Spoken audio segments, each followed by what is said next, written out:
Today, I'm joined by a man with over 30 years of experience in the production business. His team has received numerous awards for their production excellence, and he's one of the creators of popular films such as Attack of the Killer Refrigerator, The Hook of Woodland Heights, and the award-winning Days Before Christmas. He's one half of the powers that be behind Media House Films. He is Mike Savino, and this is Slasher Sports Cinema. And I'm here to kill you. I am Dracula.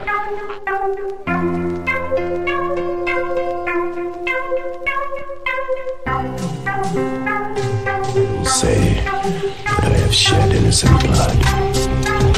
What's blood for, if not for shedding?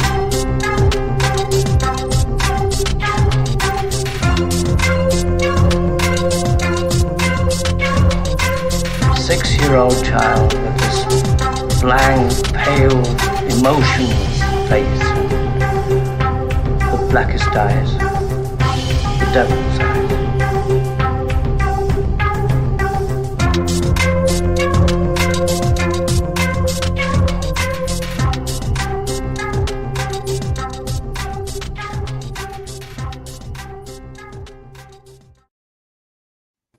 Mike Savino, welcome. Thank you, Billy. Thanks for being here. I apologize for Mark not being here. He's at another place. Listen, but... no, it's all good. If we see him pop in, we're gonna drag him in here. We're gonna scold him real good. Mark is definitely my other half in this project. You know, the Killer Refrigerator and all our films. He has been there since day one, and we have a great little writing team going on. Yeah, I wanted to ask about that. I mean, I could probably get into that a little bit later because, like, before we went live, we were talking some fun sports stories, and Slasher Sports is, that's our other half. The other half of the slasher is the sports, and you're from Boston, or at least in Boston, and you have been for a very long time. So, I mean, a storied sports city. It is, and.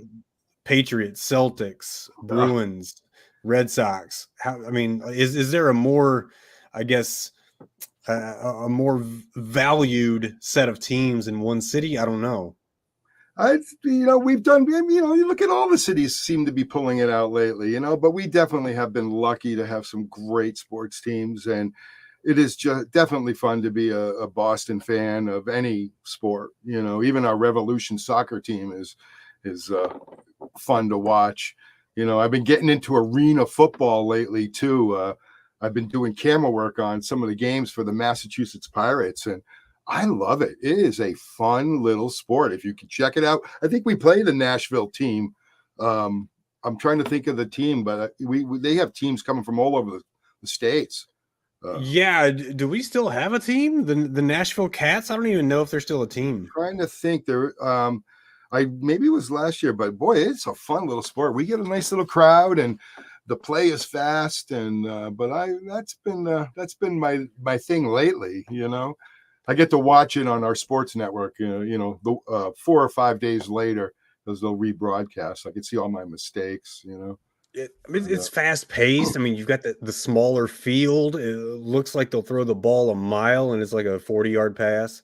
It's crazy. Slamming into the walls, and we had this one guy literally dive over the wall, landing full flat on the cement of the floor. I mean, it was a heavy hit. I don't know how he got up, but he did. It's not for me. It's some cement. Cement's not for me. No, the floor itself is pretty nice. It's a thick pad, so when you walk on it, it's kind of spongy. But they dive. They'll dive for the catch, and it's great. And then any of the fans. The ball goes into the stands. Guess what? It's your ball. It is. Yeah, that's the really cool thing about it, man. It's like it's a different atmosphere. It's almost like a hockey atmosphere at a football game. They got cheerleaders, live bands. They have all kinds of, like, we were the Masked Pirates. So everybody, well, not everybody, a lot of groups will dress up as pirates, and it's fun. I like it. But we were talking about. Go ahead. You had some funny stories, man. Yeah, I had the Boston Celtics in mind because they're in the the East Coast Finals or the Eastern Conference Finals right now, about to get bounced if they're not lucky. And I'm just trying to hold on to some semblance of positivity with them. And they're letting me down once again in the Eastern Conference Finals. But man, I love that team. But the team that I really loved was back in the late '80s, and you got to spend a little time in their locker room. I did. We had back in the '80s, I worked for a cable company, and my job was to create programming. So whatever and it was basically whatever I wanted to do, whatever interested me. So, I would do programs on skiing. I would do programs on the beaches of New England. I would do this magazine show where I could basically cover anything. So I wanted to go spend some time in a hot tub. I did a little story about a hot tub guy. He would toss me some freebies, but this particular one, I think it was actually during the '86 back-to-back. They won in '85, right? There was a great team. It was in '80. I believe it was '86. Larry Bird, McHale. I'm in the locker room. We're doing my story. I got tickets to go, shoot a story for my local channel. So I got an interview with Casey Jones and, ran around the whole Boston Garden shooting different things. But at the end of the game, went into the locker room. I'm going to grab some player reactions and stuff. I'm in there, and first time ever in a professional locker room, and everybody is literally walking around naked. I was shocked. I mean, I've never really been in a locker room. So I'm holding my camera. I got Parrish over here. He's just sort of sitting there and hanging there. And I'm like, oh my goodness, female newscasters running around. I'm like, how did they, Danny Ainge comes out of the shower, struts right by. I had I don't know if I still had the footage of it because he broke the shot of the interview with Larry Bird. And I just couldn't get over how they didn't care. And I guess that was how it is, after every game, you want to get out, if it requires taking a shower, then you do that, this is my place. I guess this is our house. So I'm going to do what I want. But I was shocked. I was, because. Well, if you were hanging there like Parrish, wouldn't you want to walk around a little bit just to give people the idea? I couldn't get over. And then, you got the girls and they're trying to keep they're looking straight up, they're like staring at the player right in the eyeballs. They're not going and, and I still have the piece. I'll have to put it onto I'll put it onto our LinkedIn page. I have my personal LinkedIn page. I could put it on there, and it's a pretty cool little segment, shot with a camera that weighed like 35 pounds, and with batteries. And it was back in the 80s. Different time, but everything was heavier back then. It was a lot heavier, but I had compact. I had a lot of great time doing that stuff, working with different celebrities, sports celebrities in particular.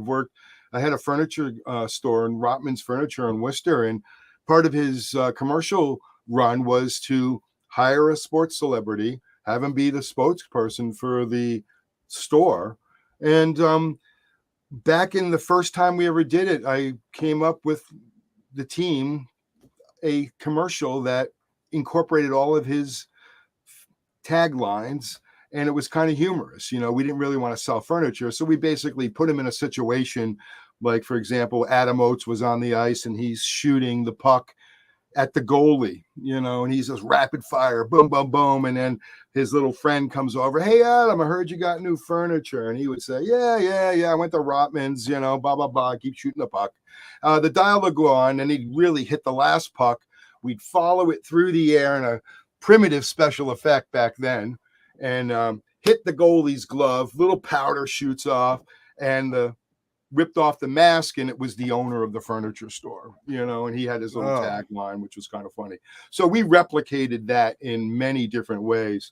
One of the funniest ones, though, we worked with Anton Walker, who was playing for the Celtics at the time, Shea Hillenbrand, who was on the Red Sox at the time, and they're all in their prime because that's what we wanted. And I have a great story about Brady too, but we're out on the golf course, and we did this funny thing off of Caddyshack. We basically took all of the Caddyshack bits and made commercials out of them. So at one point, we had the owner of the furniture store surrounded by Shea Hillenbrand and Tom Walker. They're walking in, group of people up on the deck, and the owner goes, "Hey, everybody!" And they look over, and he goes, "We're all getting new furniture," like.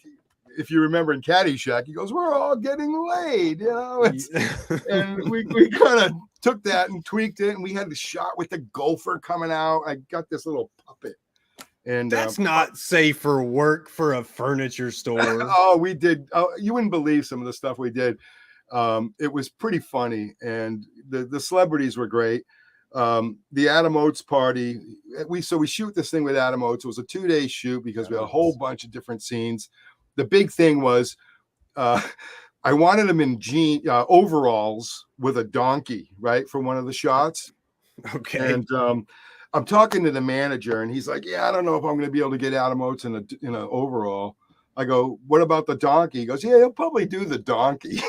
But he ended up wearing the overalls. He was really a great guy. He did anything we asked. And it was so funny because everybody that I talked to who worked with him, or they say they worked with him, were saying how difficult it was. And it was totally opposite. I mean, we had such a great time shooting. He invited the whole crew up to his house to a party, which every Bruin was there. I mean, Bork, Cam Neely, and Adam, and Joey Juno at the time, and a whole bunch. I mean, every Bruin, everyone. And it was, to lead to say, it was a party to remember. It was. I'm surprised you remember it, because a little bird told me that you were freaking hammered. I was. Yeah, it was bad. I got reminded of some of the things that went on, and there you go. Was not pretty. Adam actually called me the next day, and he says, "Hey, I broke my house." I'm like, "What?" He's like, "There's a crack in my foundation from all the people jumping in his great room during this, party time." And it was, yeah, it was pretty ugly. My wife was my girlfriend at the time, and she was not pleased with me. That's all I can say. Well, she's still around, so I mean, yeah, she's still here. We're still together. Thank goodness. Yeah. So yeah. But it was fun. We had a lot of good times. I've had a lot of interesting. One of the most heartfelt times that really gets me was I was working with this car dealer in town, and he was good friends with Dwight Evans, and we shot a bunch of different things with Dwight, and he was such a great guy. Did anything we asked. And this one particular time, now my uncle, who lived in Virginia, was a huge Red Sox fan, loved Dwight Evans, loved the Red Sox of that period, and but in particularly loved Dwight Evans. And so I had this bright idea. He comes into the studio like, "Hey, Dwight, would you do me a favor?" He's like, "What, Mike, what?" Because he knew me by now because we've worked together a few times. I go, "My uncle is the biggest fan. If I got him on the phone, would you say hi?" He goes, "Absolutely." So I literally dialed his number. He answered. I handed him the phone, and he said, "Hey, Doug, this is Dwight Evans." And my uncle, he told me he almost dropped dead. Made his life, talked about it for the rest of his life. And it was a great, it's great experience, to do that. And so it's been fun, working in that field, and that's sort of how I got in. Well, the fridge was made during college, but in the periods between all the movies, that's sort of how I paid the bills, was to do freelance video work. And I did a ton of it in areas that I like to work in. I did a lot of cooking shows because I did cooking for a while, and I've worked on a bunch of HGTV shows, because that was a big thing. And they did a lot of shooting in Boston. So I was on a bunch of shows called Kitchen Design and Bed and Bath. And it was a lot of fun. I got to see some really expensive homes. Well, it's like, listen, there's a record company called Roadrunner Records. Okay. Mm-hmm. And they got some of the heaviest metal bands out there, but they've also got Nickelback. Okay. Right. Sometimes you just got to have your cash cow. And that's the point. You make money when you can and have fun when you can. And hopefully one day the fun starts to outweigh the work. And that's where, you talk about, even like within sports and stuff, you think about some of the people that I've worked with, like Adam, and And even, well, I saw, it's funny because Dwight just showed up on a commercial locally here. But you look at all these guys that there were some guys that took attitudes, and wouldn't work with you. And you spent tons of money to have a crew stand around on a baseball field that you have 4 hours to shoot. And they took 2 hours because they decided they're going to write the script at the next minute, which we totally didn't do, And there were 2 Red Sox guys. I'm not making any names, but one of them is a major award winner. I think he got a no-hitter. And so you can figure it out that way. And not with the Red Sox, though. And, damn. See, here I was thinking, PJ Martinez was going to write into not the him. show. He's actually really a good guy, I hear. I didn't work with him, but I know guys who have. And they say he's really a good guy. My brother's also, he's a sound guy. He works at Gillette Stadium. And he works with the alumni section. So every game, the room is filled with alumni football players, and he is in charge of their presentations or whatever they're talking about at the time. So they have an agenda. So he's worked with Pedro a bunch of times, but it's definitely been interesting. But in this particular part with the other players, they just really wanted to cop an attitude. And like I said, it was at one point I walked over to the client and I said, if I blow this deal, you're going to be mad at me? He goes, no, I think it's time to. So I walk over to the agent. I said, get your boys on the field or the deal's off. And she went over and she talked to him. And the next thing I know, they're on the field. And tough talking Savino. You don't just tell Mike Savino no. No, it's not even that. It got to a point where it was ridiculous because one, they wanted to change the script that we've gone through for months. You know what I mean? It's probably been vetted already as well. And it wasn't like they just got it that day. This has been back and forth for months with the agents and who knows what happens. And then they were supposed to bring everything that they needed to be on the field and play. And they didn't have gloves. They wouldn't wear the pants I was going to provide because they didn't have the right underwear. I mean, it was crazy. I ended up having to shoot them in a medium shot because they agreed to wear the shirt. I couldn't use a Boston shirt because we didn't pay for the Boston logo. So I think we put I forgot what we put. I think it might say Rotman's on the front, the store name, or it may have said Boston, but it wasn't the Boston logo. I'll have to go back and look at the commercial. But anyway, I had to shoot them in a medium shot, the whole commercial, because they didn't have the pants on. They wouldn't put hats on, which is fine. Wasn't too concerned about the hat. And came out okay. It was good, but it was just crazy. It's one of the craziest times where I had to use some force and put it all in line, because think about it. I had a $6,000 crew sitting there. They were 10 grand a piece, 20 grand just for them to be spokespeople. And they're the bottleneck. Plus the months of work that was put into it, to get the scripts and all the, get the ball field. I couldn't shoot at Fenway. I had to go up to the Lowell Spinners minor league field. So there was a lot on the line. And it got to a point where like I said, I walked over to the client. I said, if I blow the deal, you're going to hate me? Nope, do what you got to do. And they played it and it came out, and we just made it because we only had a 4-hour window before the minor league team was coming back on the field. So it's, a lot of stress. Well, let's talk about when stress, the stress began. Okay. Let's talk about your natural progression here. Media House Films. Tell me about Media House Films. Well, Media House Films was started by my partner, Mark Veau. We went to Worcester State College in Worcester, Mass, and we met there. I was interested in television. He was interested in radio.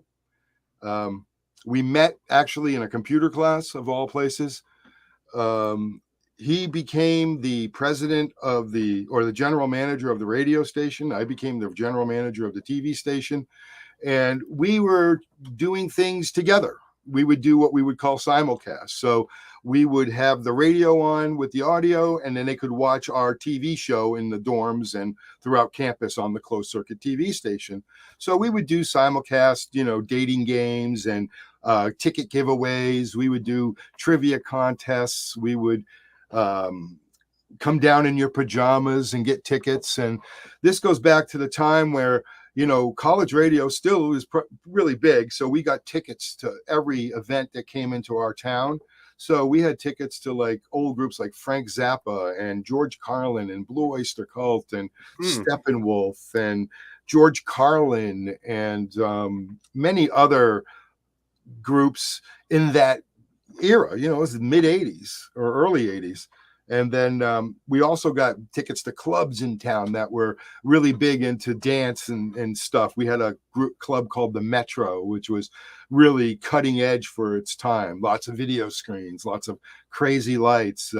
They had a big one in Boston, and they had a sister club in Worcester. So we would get tickets to this, and we would just give them away, literally. Come on down. Here's tickets to Zappa. And I saw Zappa. I saw all the shows because we had tickets, and it was a lot of fun to be in college radio. So Mark and I met that way, just having fun, doing little programming. And then the budget year came around for the TV station, and I think I was getting like $418, and that was supposed to buy tape stock to shoot events around the campus, and any programming that we could afford, to play on the TV. I ended up, when I would go away summer vacation down to the Jersey Shore, they had MTV. So I would record MTV onto a VHS tape because I'd bring a recorder, and I would record days of music videos to bring back to the college for the fall, so that we had some kind of programming in between, But we also created these crazy movies. So Mark and I, we met, we hung out for a while, then we ended up getting an apartment together off campus. And when we did that, we had a little bit more freedom. I bought a 2-piece camera and VCR recorder. I think I still have it at my mom's house. And we would shoot stuff every day, whether it was moldy bread, and we would narrate it, and we would make little skits that we could play back on the TV station at night, mainly to amuse our friends. And we had a bar on campus called the Moat, where it was a full service bar. They were very popular. Every college had one, even the Holy Cross College and all the Catholic colleges that we have up here. They all had. But you guys were underage. You weren't drinking underage, were you? No, Okay. We weren't underage because back. Oh, you weren't. Then, okay. The drinking age was 18, and then it went to 19, and then it went to 20, and it went to 21. So we kind of followed that progression, So by the time it was like when we were in college, I think it was like 20. So it was lower than 18, but they did it gradually for people that were on that, legal to drink. Like me, I was legal to drink at 18. And then they said, well, we can't take it away from them, and I agreed. Whoa. Okay. So I wondered how that overlap. I was going to ask, were you turning 19 before they bumped it up to 19, or were you 18 when they bumped it up to 19? And so they said that, well, you're 18. They didn't say, well, you're 18. That means you can't drink anymore. You got to wait till next year. No, they said, well, once you've had it, you can always have it. Yeah, well, that's what they did. They took my year, which was at the time, they took that year and they said, okay, then the next year it went to 19. Then the next year it went. So as I turned, it got higher and higher. So then once it got to 21, that was it. Everybody had to be 21, And if you weren't 18 or 19 at the time, you had to wait till 20, to the age that it was, but you'd never make it. You know what I mean? Of course. Every year it would go up. So they did that for a few years, and it was pretty simple. And but like I said, and it was at that point when I left college, it was probably about 4 years after that they got rid of the bars. There's nothing there anymore. They're pretty. All the campuses are dry. I don't know about the South, but at least ours are up here in Massachusetts. So we would create this programming, and we came up with this idea one night. Well, it wasn't even that. We during the programming, the refrigerator would turn on, and we had this small little kitchen, and we'd sit here, and the refrigerator was there, and it would turn on, and it would be like jugga jugga jugga jugga jugga. I mean, it was loud. It would vibrate, And after a few Budweisers, we were oh my gosh, it's the killer refrigerator, it's killing us, and that basically is what we called it. And then one night, we would have parties, and we had a toga party, we had all kinds of Halloween parties, and many different types of St. Patrick's Day party, and this party. Well, this particular night we had a defrosting party, we called it, where we had our refrigerator had about this much ice, and it was just enough room to put a little bit of milk in it. And we had a big party, everybody showed up, and night was going to defrost the refrigerator. And I just I videotaped it like I normally did, and that's what they did. They defrosted the refrigerator. A little while later, it sat on the shelf, and we decided to think about how we could make a killer refrigerator movie. And I also had an editing class that I needed to complete, so I needed something to edit. And so I just said, hey, let's create this killer fridge movie. We'll use, the sword guy, where Mark does the nude scene in the movie. That was all for a different movie. That was this killer sword guy. We had this, Mark found this Knights of Columbus sword from his father or something. And, those things were huge, and they're like swords. So he said, hey, let's make a, killer sword movie. So we had shots of it, going through the house and stabbing, and stuff like that. But we also shot the setup scenes where Mark and his girlfriend were there. They were getting romantic. They were playing around, Mark wanted to do this nude scene. So boom, there it goes. And the girl wanted to do a nude scene too, but I wouldn't let her because I knew it was going to run on the college campus. Mark's butt we can get away with. Christine's voluptuous body, I don't think we could have gotten away with without much to do back then. Today, probably could have done it, but back then it was kind of hard. You would have been porn, and that would have been it. Yeah, that's a very good point. And it is crazy how times have changed because they used to think that we were a lot more, I guess, liberal back then. During that time frame, but maybe not so much. No, think about what happened with even music with Tipper Gore, and I'll be honest, when they decided they're going to put ratings on music, I was totally against it. I was like, no way, don't rate the music. Why are you going to rate the music? And I appreciated it once I started to work around my kids and doing, like, I did some DJing for them at one point when they were small.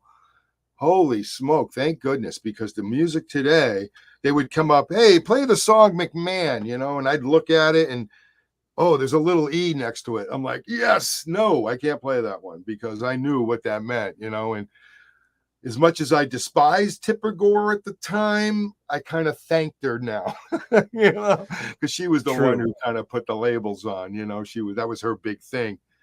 But yeah, so the Killer Fridge was basically Frankenstein together, and we made it for the TV station and to show our friends and make a laugh of it, It was never supposed to go on to a VHS distribution, never in our wildest dreams. The only way that sort of came about was through a bunch of guys locally. They saw, they were at the bar that we had on campus. We premiered the Killer Refrigerator. And a little bit after, one of the owners or a guy came up to me. He says, hey, I own Video King. I'd like to put it in my store. I want to buy 5 copies. So I'm like, okay.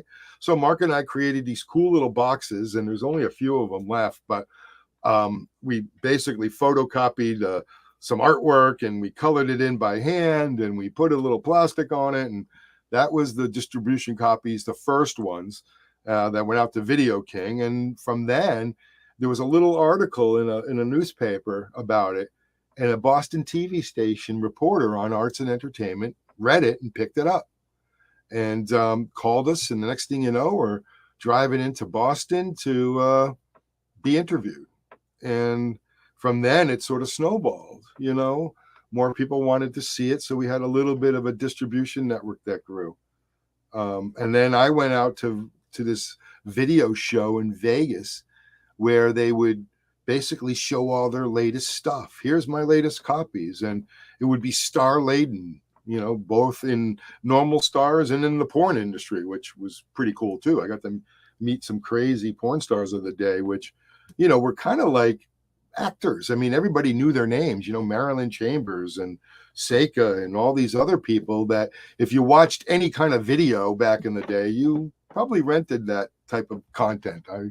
I used to work in a store. I know many people that did, with a lot of women, because they would bring the tapes in, Hey, what do you recommend? Oh, I can recommend a lot of stuff. Oh yeah, they used to literally say that to me. Hey, what do you recommend for the porn department? Hey, have you seen this? It's good. It's got a little story. Got a little boom, boom. Send it. It was fun though. My buddies always say, "Hey, did anybody ever come on to you?" I'm like, "No, I never really," but I wouldn't let them because I was more interested in just doing the job and getting out and making more movies. That was what we wanted, Yeah, But then, women could wait. But then, that's when it did. We went out to the Vegas show. I met a guy, Michael Schul from Donna Michelle Productions. He had these really B horror movies that he produced and went out and we got a little deal with him, and it included this other movie that we made at the time called The Hook of Woodland Heights. That sort of came a little bit after. Mark and I did a little bit better job, I think. We had a script, we had some storyboards. We had more than a few days to shoot it. We literally took like 14 days to shoot the thing. It's only 45 minutes, but it has a lot of time. And it was done back in the day where it was all tape based. So the original packaging had your short film bundled with The Hook of Woodland Heights, a theme song, music video, and some behind the scenes stuff. Do I have that right? Yeah, it did. It had a documentary from a couple interns where I worked. We always brought in interns, and I still worked at the cable company at that time. And they were like, "Hey, we want to do a documentary on your premiere." I'm like, "Hey, sure." So, give them the cameras, and off they went. And they produced this pretty cool little documentary on the premiere, and a little bit about the behind the scenes. And I gave them access to any of the footage that they needed, and I commend them. They did a great job. And that was also included because we needed to fill the tape up because the fridge was only, I think it's 14 minutes, so right. We needed more content. A 14-minute movie wasn't going to be a $2 rental or a $1.50 rental. I think there were $2 back then. Sure, almost anthology type, but usually there's a theme within those anthologies. But rarest.org has the film, right, I guess the VHS listed at number 10 for the rarest VHS tapes of all time. Number 10. How wild a piece of trivia is that? But that is crazy. People pay up for these types of tapes at auctions. What's the most you've ever seen this one go for? Over $2,000, 2,100. Yeah, if you look into eBay, if you go to the sold, there's one on there that it doesn't quite give the listing, but I did hear that it was like $2,100. I mean, I was shocked when it sold for $30 back in the day. If you go on the Blu-ray DVD at TerraVision.com, their Blu-ray, on that Blu-ray has a director commentary from Mark and I from back in the 90s when we first put out our first DVD. When DVDs first came out, I needed to learn how to create a DVD and program it and do all the artwork because my clients wanted that type of thing back then. So I used the Killer Fridge in all of our films as basically a demo. And if you have one of those copies, that's pretty cool because it has a lot of interesting Easter eggs. But on that DVD and on the Blu-ray, by the way, there's this director commentary, and it's kind of interesting to see that we're talking about it going for $30 back then, and now it's going for regularly over $1,400. I have a couple saved screenshots that I think there's one on our website. It's $12.95, but I have a couple other ones that are even more. So it's kind of strange. I mean, I have a bunch of boxes. I don't have a complete set. I have boxes, but I don't have tapes. Mark and I think the distributor gave us 2 cases of tapes back in the day, and we basically gave them out to all the cast, everybody that was in the movie or did something. Here was your thank you, So hopefully they still have those tapes. But I was shocked. I couldn't get over it. It is something that's kind of cool. And then there's mojo.com or WatchMojo.com has it at number 7 for most killer inanimate objects. But the weirdest things, we are compared with all these 25 million dollar movies, and ours is made for 25 bucks, so it's kind of cool. And they put together a really nice trailer. I was shocked. They took some of the movie and they cut it into a little, Watch Mojo, here's this, blah blah blah, killer refrigerator, and it's kind of neat. They did a neat job with it. And then well, even as rare as it is, like Attack of the Killer Refrigerator has reviews from Fangoria, Variety, some other mainstream horror mags. I mean, that had to feel pretty great to have like such a tongue-in-cheek project like you had that was for a fraction of the possible viewing audience get such attention from like the who's who of horror mags. If you told me I was going to be talking about this like almost 40 years later, I would have said you were crazy. If you told me I was going to be talking about this film, I know, a month ago, I would have said you were crazy, sir. If I knew it was going to be so fun, I would have had like 10 of them out by now. Because when we made the movie way back in the day, that was it, one and done. We moved on to the next project, and then we did probably the thought Days nothing project. more of it. Yeah, and then we did the Snapper project, and then we kept writing. Mark and I love to write together. We just we get a lot of excitement just sitting at the typewriter. We do it all over. We use Final Draft now, which is collaborative. So he can be at home, I can be at home, and then we FaceTime each other, and it's like being in the same room. And we don't have to travel. We used to have to travel. Like he would come an hour and I would go an hour, because he at one point lived in the north of Massachusetts and I still lived in central Mass. So we used to meet halfway. So about maybe 40 minutes each way at a hotel. And we would sit in the lobby, get a couple, sodas or whatever, and some food. And we would just sit there for 3 or 4 hours and write, get in our cars and go back home our separate ways. This was probably a little bit before the internet. The internet was there, but it wasn't as, you can't FaceTime. Nobody knew how to use it. It didn't have the collaborative features that we have now. Like even Sure. using this type of program, it's amazing what we can do now that we couldn't do in a short period ago, Sure. I was talking to my good friend, Charles Lincoln. He's a New York City filmmaker. Yeah. And he had a great point about remakes and sequels. It feels like today's remakes are, being done for films that didn't really need remakes. The originals were great.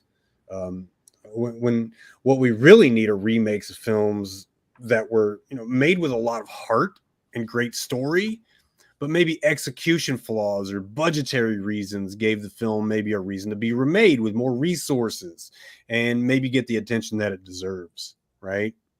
So moving to Attack of the Killer Refrigerator 2, this is a sequel to your own film. Did you feel like it was just time to revive it because of the possibilities we're afforded today?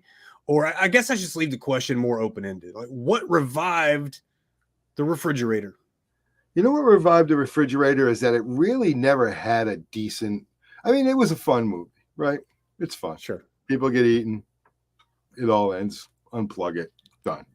But it never really had a good story with some great characters. And the refrigerator in the second movie just goes beyond.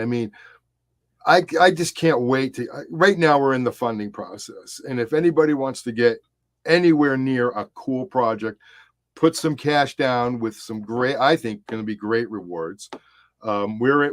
Reach out to me. Go to MediaHouseFilms.com, click an email. You will hear back from us. But the story itself takes it to a level that I don't think I've seen in any other type of movie. Okay. It's an appliance movie, right? Mark and I like to say we are the founder of appliance movies. Okay. We started it, the killer fridge. Now there's all kinds of refrigerator type appliance movies, the story in 2 though takes it to a level that I guarantee when you get done with it, you're going to be blown away. It is not your daddy's killer or your mom's killer refrigerator. It has the only thing the first one has, one is the same refrigerator, and two, it basically plays off the first movie. In a nutshell, it's all about this character, Fred, who wins the original killer refrigerator movie prop online in an auction. And then during a house party, somebody plugs it in and it takes revenge. But it also goes on and takes it into a new world that horror fans are going to really like. It's pretty cool. I mean, it's so exciting. Mark and I already have 3 kind of written. We're in the process of just sort of doing we do index card writing, where you make a scene for every index card, and then you can move them around and fill them in. So we are basically in that stage with this whole movie, start to finish. And I got to get 2 made so I can get 3 made, because I hate to say it, but 3 is even better than 2 in what goes on. It's just so great for the horror movie. And it's not really, it's a sequel, but it's not. It's not like the only character that's the same is the refrigerator. That's it. There's no other characters that survive or even come back.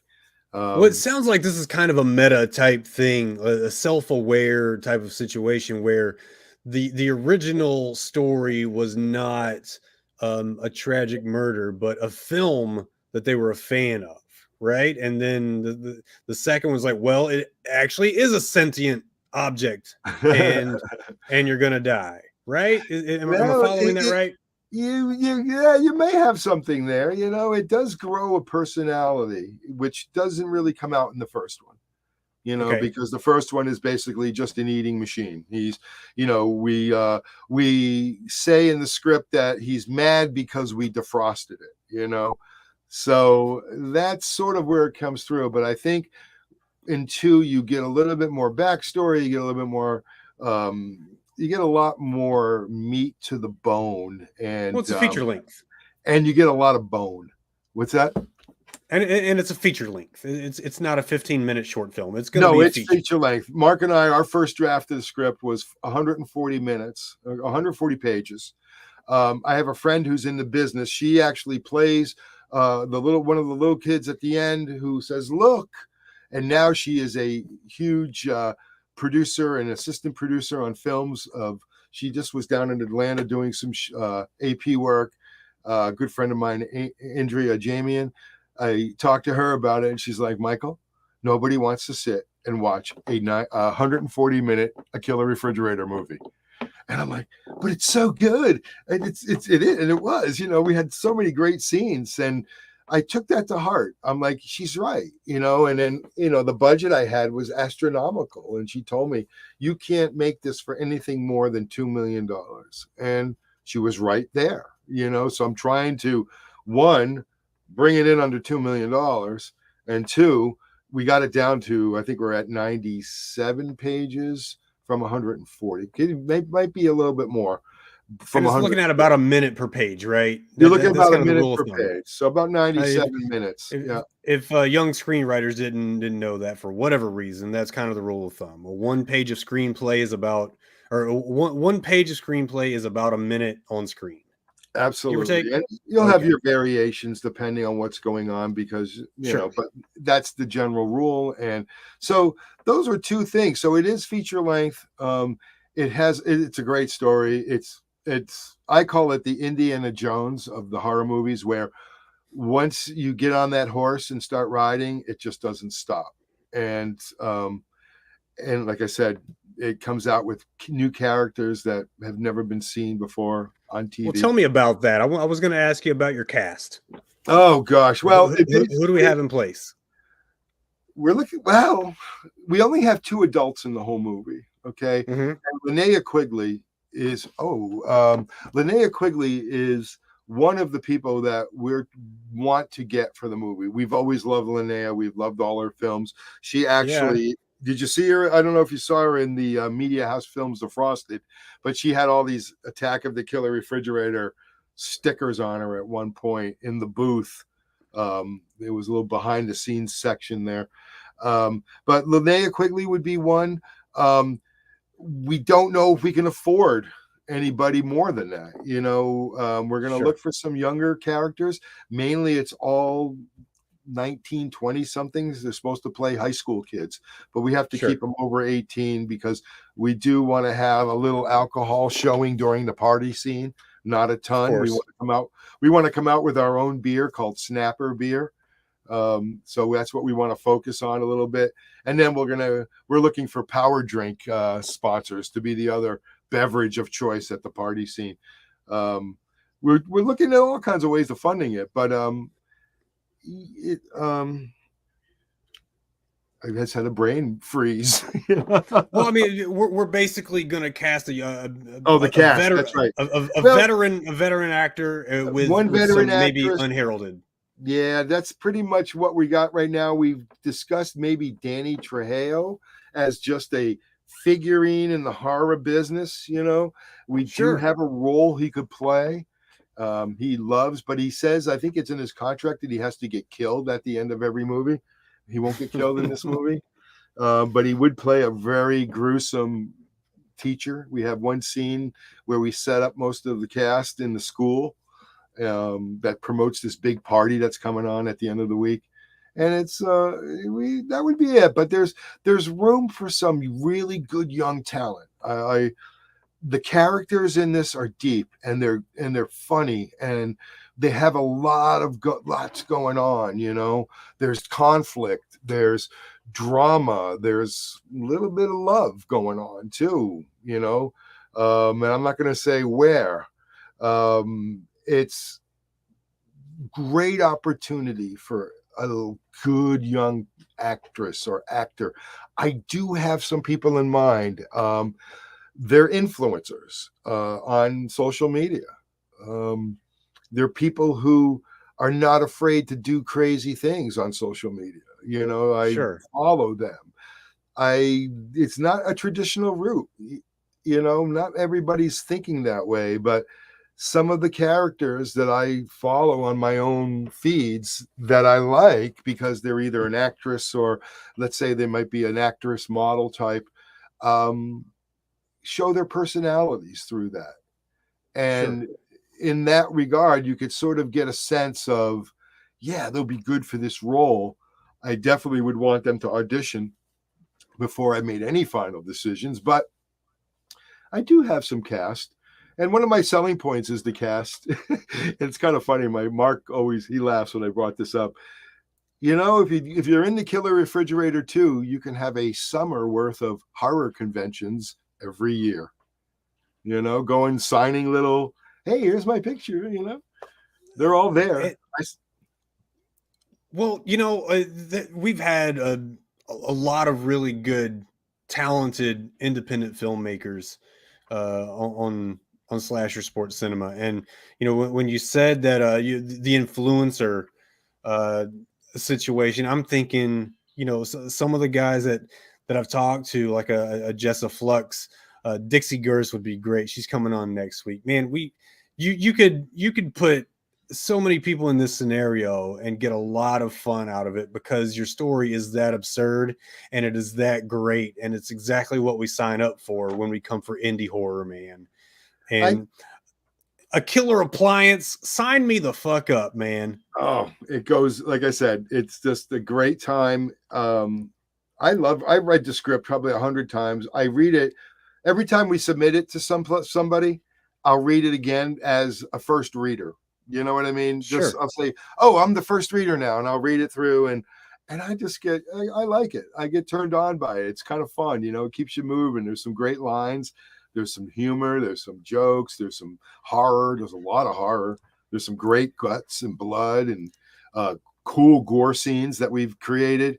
The refrigerator, not only does he eat people, but his ice box is like an arsenal of different weapons, and it's a lot of fun. A lot of fun. We just got to get the people behind to make it. So if you want to be a part of something cool, reach out to me. And that brings me to, like, the original funding campaign didn't go as hoped. So Right. what is the backup plan? Are we going? Well, the Are we backup plan running out right of now time in is, it? yeah, we've actually, the backup plan is to do what we originally were planning on doing, is just getting funding of people that are interested in the arts. You know, we have a bunch of people in New England here that support the arts in different projects. And yes, this is not your normal project, but what it does have that other projects don't have is legs. You know, it has a worldwide audience. It has reviews from Variety. It is you know, it has all of these little accolades. I mean, my nephew was reading Percy Jackson book, and boom, he sent me a picture of the bottom of the text of mentions of the killer refrigerator in the Percy Jackson book. And so it has a lot of interest. I mean, just the Blu-ray DVD alone is quickly selling out. There's a limited edition version up there, and every time I go to check the count, it just drops by 20s and 30s. So there is a lot of interest in this type of movie. It's not the best movie you're ever going to see. Just look at some of the reviews, but it is fun. As a couple of people have said, you know, it's mindless. It's doesn't take a lot of time, and if it was any longer, it probably wouldn't be very well. It's not that it's good now, but wouldn't be very good. You know, But that's the thing about horror, man. Like bad horror is better than bad any other genre. You're right. We almost want it to be bad, but we don't want it to be like my good friend Ben Johnson told me. He's a director of the upcoming Curse of the Were-Deer, a trauma entertainment film. He told me something that, you know, was profound, accidentally profound probably, but he said that filmmakers who make a film purposely bad, you're missing the point. The filmmakers who make a film that turns out bad only because of budgetary reasons and absurdity, and it's made with heart. It is made with 100% heart. Like, you know the difference. You know the effort that was put in. And a film like this, I can tell, man, it's made with a lot of heart, and it's going to come out exactly the way you want it to. And we're going to have a lot of fun watching it. Oh yeah. Yeah. No, you definitely will. You know, it is. I was hoping to be shooting this summer, and now I'm just going to be kicking in more into fundraising. You know, the Kickstarter campaign was tough. You know, I definitely know what went wrong in our side of things. You know, I thought I think Kickstarter is not something that you're going to spend a lot of money. They're not going to raise a boatload of dough unless you're a game or some kind of cool little puzzle piece or something. They seem to get the big money. There's not many films that were getting $2 million to make, you know, and it sounds like a lot of money, but you need that kind of money to put something decent on the screen, you know, to hire a decent gaffer, to hire a decent electric that's going to show up every day. You know, that's what you want. You know, you don't want to say, well, you know, you only paying me $100 a day. I got this guy, he's paying me $600 a day. I can't make it today, you know. And when you get that, that's when your levels of quality start to go down, you know. Oh, the camera operator, yeah, you know, I just got off. So I want to be able to pay these guys so they show up every day. So we get that consistency within the look of the film. So, you know, so that the gaffer is with me the whole time, and the DP is excited about the project, and the special effects guy has, you know, 5 gallons of blood that he needs, you know, or prosthetics, you know, trying to get a mold of somebody's face that we want to blow off their head, you know, with the greatest ability, spine wiggle in between, you know, it costs money. Yeah, and the greatest ability is availability. And when you start a project with XYZ guy, and you have to end a project with 1, 2, 3 guy, the continuity, the familiarity, almost the momentum that you built up is kind of, you know, the wind's taken out of your sails, I guess. And when you could start with the same cast and crew that you end with, man, that's harmony right there. And as much of a clusterfuck as this film's going to be, because it is a purposeful clusterfuck, It is a clusterfuck that we're gonna have a lot of fun with. And killer appliances, man, they should be on the rise. They should be I on the agree. rise. Well, we definitely will be after two, because like I said, it just opens up a whole thing. But you're right about that. You got to have the consistency, and you're talking, we're talking about a 40-day shoot, so that's a lot of time, and I want to go consistent right through to the end if we can. I don't want to break it up. I want to go, because I could post it no problem. I mean, posting is sort of my forte. I have some top of the line equipment now that I use for my day-to-day job. I got a couple edit suites. I got everything I need. I cut that whole trailer, did actually everything on it. Music, sound, Foley, everything. Because, I think we spent about $1,800 on that trailer. And that was to basically see what you saw, some special effects on the refrigerator, the teeth coming out, few other things that, the house rental. Oh, that was expensive. They charge us $65 a person. So you had, 20 people on a crew, that adds up quick, Yeah, it does. And well, let's talk about this then. Like, how can we, the viewing audience, help make this film a reality? Well, other than, going to Kickstarter, which we don't have, I would just say, look for people that want to invest. See if you have a rich uncle that's always been wanting to be in the film business. Who are very big into film? Dentists. Dentists want to invest, and this one, you'll definitely get your money back, because we do have, right now we have a couple, we have our main distributor right now who's doing the Blu-ray. I'm sure they will be more than happy to pick up the Killer Fridge too, so distribution would be there. But we also think that it would make a good theatrical release because of the title. It's the log line all by itself. What the movie's about just by reading it. So reaching out to us, if you want to invest, we'll talk to you. We'll make you part of the Media House brand. We'll put it under an Attack of the Killer Refrigerator 2 LLC. You'll be part of that and reap the rewards. There's a lot of merchandising and different things that we have planned. I mean, just the characters alone. Oh, we're having these cool little Scott Andrews, who did the little turtles. We didn't talk about any of the other movies, but he made these small little turtles and a big turtle for us. He made me 3 6-inch killer refrigerators with the teeth. The door is open. It's pretty cool. We're gonna put one on our website. But this guy, Scott, used to sculpt for McFarlane and many other big model makers back in the day. So I would go over his place. He'd have an alien predator made out of clay. Unbelievable. Like, you wouldn't believe how good this looked. And now he's doing all kinds of 3D stuff, working with 3D printers. That's what he made this one with, this 3D printer. Really expensive, but very cool. So that's kind of fun. They can do some wild shit with those 3D printers. They can. Some wild stuff. Well, I was even asking him, I'm like, is it possible to make one that's a full size, refrigerator? So I didn't have to, I have Brandon, he's our special effects guy. He's making them out of because we're calling it like the Bruce fridge, because there are certain shots you don't need the full fridge. You might need the back of the fridge. You might need the side. You might only need the top half of the fridge, to do something. So in my mind and in our plan, we have what we call the Bruce fridges, from the Bruce,